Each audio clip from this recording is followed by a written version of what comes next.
చంద్రబాబు నాయుడు గారిని వాళ్ళు చెప్పుతో కొట్టాలి. చంద్రబాబు నాయుడు గారిని వాళ్ళు చెప్పుతో కొట్టాలి. చంద్రబాబు నాయుడు ఏజెంట్ ఇక్కడ ఉండొద్దు. చెప్పుతో కొడదాం. పెండలది కొడదాం. ఎడమకాలు చెప్పు తీసుకొని 30 రూపాయలు రాలకూడదాం. ఆ ఎడమకాలు చెప్పు కూడా పెండలది కొడదాం. బుద్ధి లేడు ఎవడు ఆడు ఎక్కడుండు? ప్రవీణ్ గారు దేంట్లో ప్రవీణ్? దొంగతనం చేసిన ప్రవీణ్ ఆడు. ప్రవీణ ఏం చెప్పదు. మేము తెలంగాణ వాళ్ళము. తెలంగాణ భూమి చెప్పండి. చెప్తాము. చెప్పండి.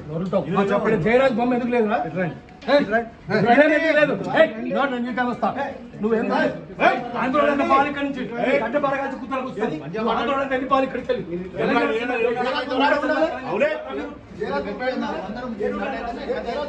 బొమ్మ ఫోటో ఫోటో